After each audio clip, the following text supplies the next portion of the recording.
So, these weeks leading up to the high holidays, we're all supposed to be getting ready for the high holidays. So if you want to practice sleeping right now, oh, that's just a joke.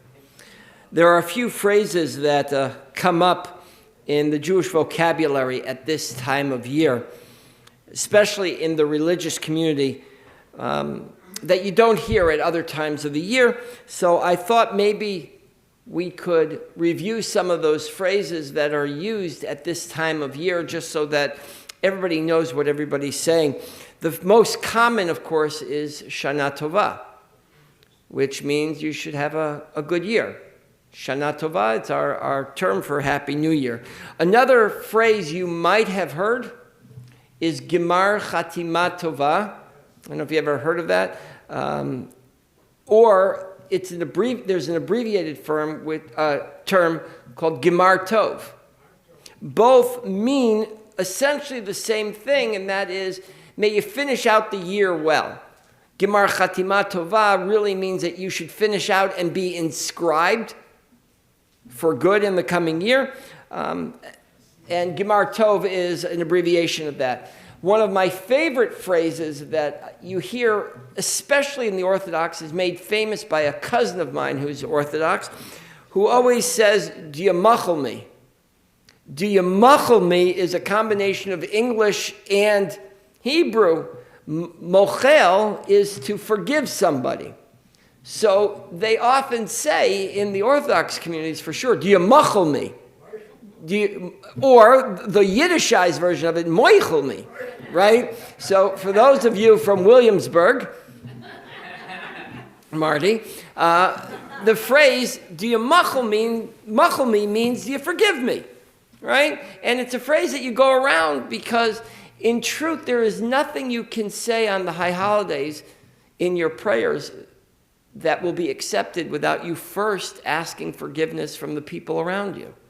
So they often say, "Do you machal me?" which is an easier way of saying, "Do you forgive me?"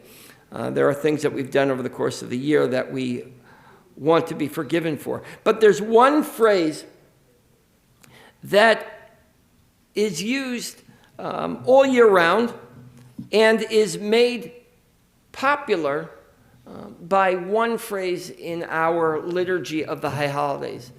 And that is the phrase of Bli Neder. Now, Marty's nodding his head. These, I guess, apparently were only used in the shtetl of Williamsburg.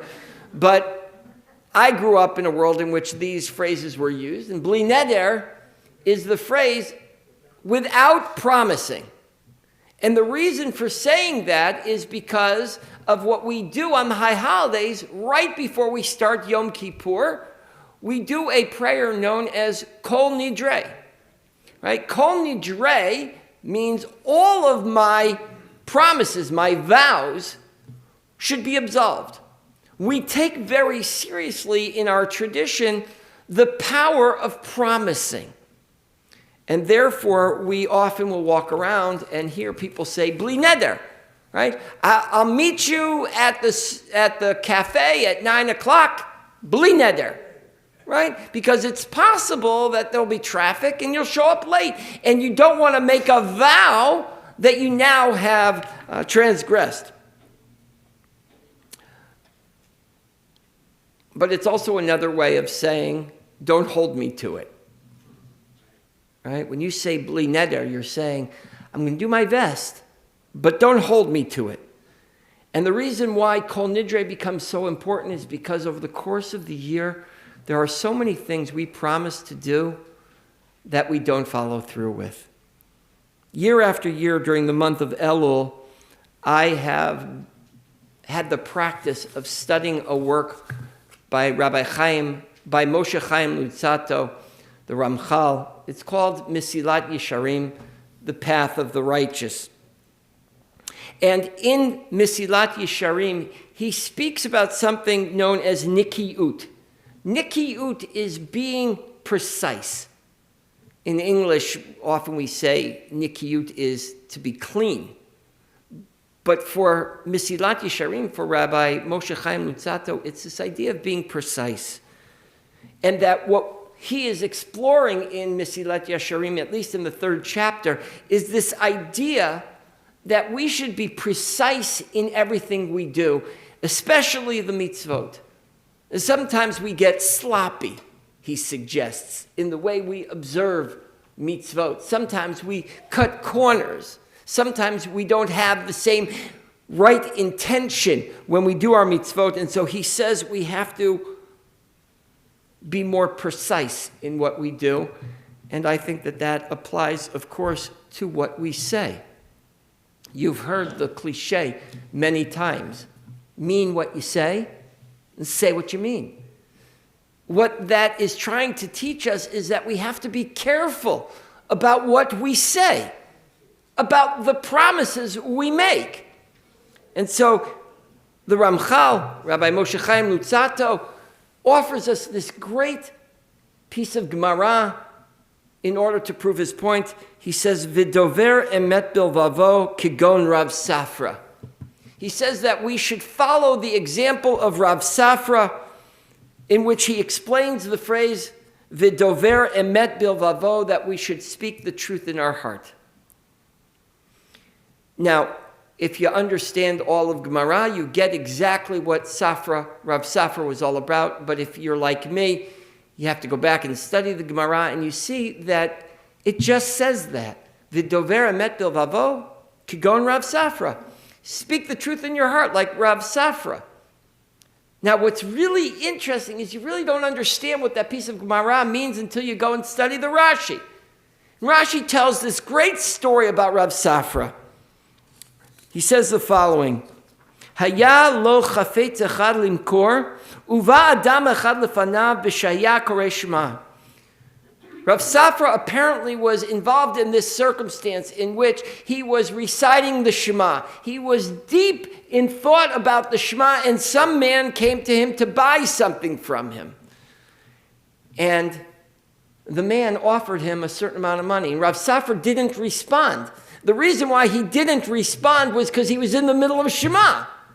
But the guy thought that he wasn't responding because he was insulted by the price he offered initially. And so the man said, "Oh, you want more?" And he upped his bid a little bit further. Ve'amar lo tein li hachafetz b'kach v'chach v'lo anu mipnei shaya korei shema. And he upped his offer again, but Rav Safra didn't respond because he was still saying the Shema. And this goes on for a little bit until finally he finishes the Shema. And he turns to the man and he says, "I'll take your original offer." It makes no sense.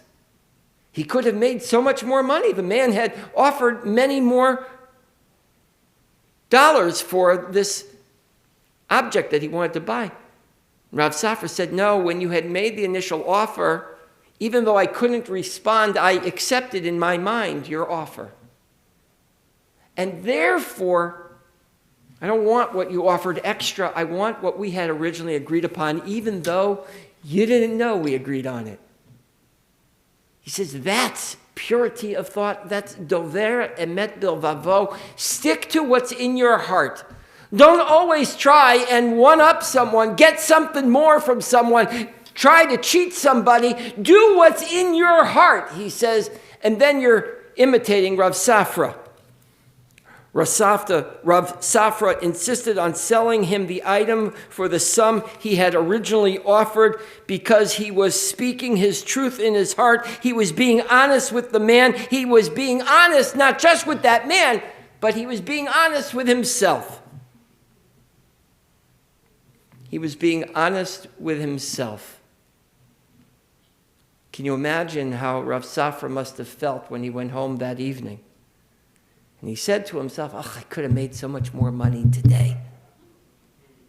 But guess what? I have my integrity. I have my honesty and my trust in myself." In this morning's reading, we have a phrase that's repeated over and over again. In fact, I can't even count how many times over the course of the book of Deuteronomy, or even over the course of the entire Torah, how many times this phrase is recited, lishmor v'la'asot, to guard and to do. In fact, it happens so many times that we hear this phrase, lishmor v'la'asot, that we stop thinking about what it actually means. And what's so interesting to me is what Ibn Ezra tells us about this. Untatich Adonai lerosh v'lo lezanav, v'ayta rak lema'ala v'lo tiyeh lemata. Ibn Ezra says something really beautiful. He says, wait, stop for a second. Don't jump over that phrase just because you're so familiar with it, but let's pause for a second and say, what does that mean? Lishmor v'la'asot. He says that we should be more like the head and less like the tail. Be more like the head and less like the tail. He says, be the top, not the bottom. If you faithfully observe the commandments today that I enjoin upon you, then he says, lishmor v'la'asot means something very deep. Ibn Ezra's teaching, be'ikar ze yichud Hashem lishmor v'la'asot ki ikar hashmira hu ha'ma'aseh. Ibn Ezra says, lishmor v'la'asot, the essence of that phrase, to do, to guard and to do, is to do. To do the right thing, but you can't do the right thing until you do the right thinking, says Ibn Ezra. If you listen to the mitzvot in your heart and to observe them and do them, the sum of the matter is that that's when we get unity with the Almighty, Zeh Yichud Hashem. The essence to connecting with God, says Ibn Ezra, is to not just think about the mitzvot, but to do them. You see, we all have the right intention. Sometimes we don't have the right follow through. We all say, I meant to. I promise I will. I had every intention of. I believe we all mean it when we say it. Sometimes this happens to me. I find a dollar bill in my pocket. I don't know if it's ever happened to you. You put your pants away, you had $1 in your pocket. You take your pants out, you put them on, you feel, oh, I found $1. Right? You say, what a great day it's going to be. I should do something good with this $1. And then I end up spending it on something else. But that second of saying I should do something good with this $1 is our intention. And guess what? If the world worked the way we would like it to work, you get credit for trying, for thinking about it. You had the right idea. How many times have you received a present that you hated? Okay, maybe you didn't hate it, maybe you disliked it. And your response is, it's the thought that counts. Well, guess what? It's not. Sometimes it is. But it's the thought that counts. Doesn't work for Yiddishkeit. It doesn't work for us. Today, I'm not questioning people's sincerity or even people's motivation. I'm suggesting that we need to plot a course for actual success. How do we get from intention to execution?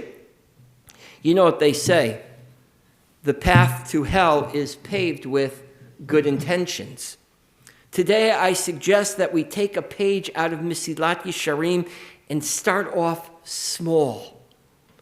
First, before we make any promise in our lives, stop and think, am I really going to do it? Am I really going to follow through? Or am I saying what I'm saying just so in the moment they'll feel better? Or maybe I'll feel better? Do I have a real intention of following through with the even smallest promises that I make? Second, once you have decided that you're actually going to follow through, my recommendation is follow through as fast as you possibly can. Because if you don't, time will lapse and you'll forget, or you'll figure out why you really didn't mean it. So follow through immediately. You find $1 in your pocket. You say to yourself, I'm going to do something good with it. Walk downstairs and put your $1 in your tzedakah box. What I do is I take that $1 and I put it in the armrest of my car, so that when I drive on the street and I happen to see someone who is homeless and begging, I can roll down my window and I have $1 there ready for them.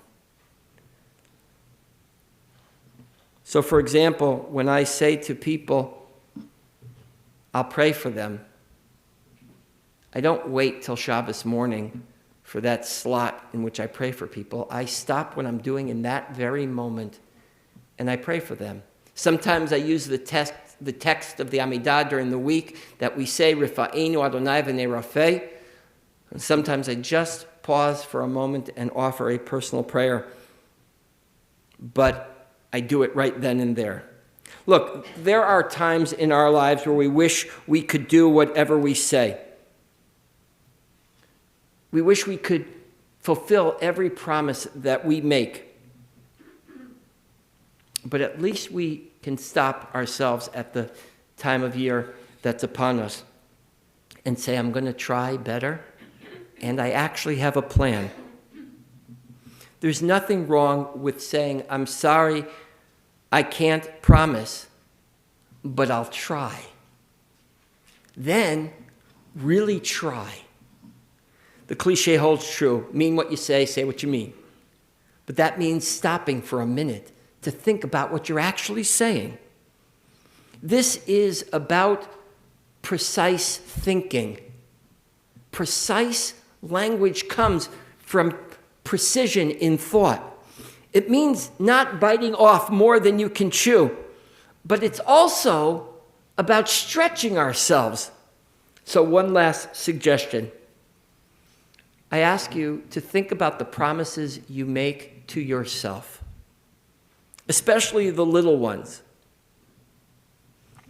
Call the people you said to yourself, oh, I really ought to reach out to them. Eat better? Really, eat better. Exercise more. Really, just exercise a little bit more. You say you're going to go to bed earlier? Then actually go to bed earlier. Say you're going to read more?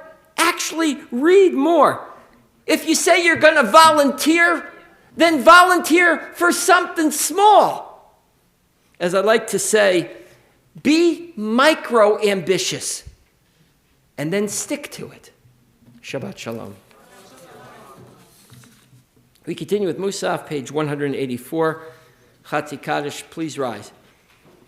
Yitgadal v'yitgadal shemei Rabbah v'yalemad yivrach yirutei v'yamlich malchutei b'chayechon v'yomechon u'v'chayei d'chol Beit Yisrael b'gala u'bizman kariv v'yimeru amen yeshmei Rabbah mevorach Le'olam le'omei omaya yitbarach yibarach v'yishtabach v'yitpa'ar v'yitromam v'yitnaseh v'yitadar v'yitaleh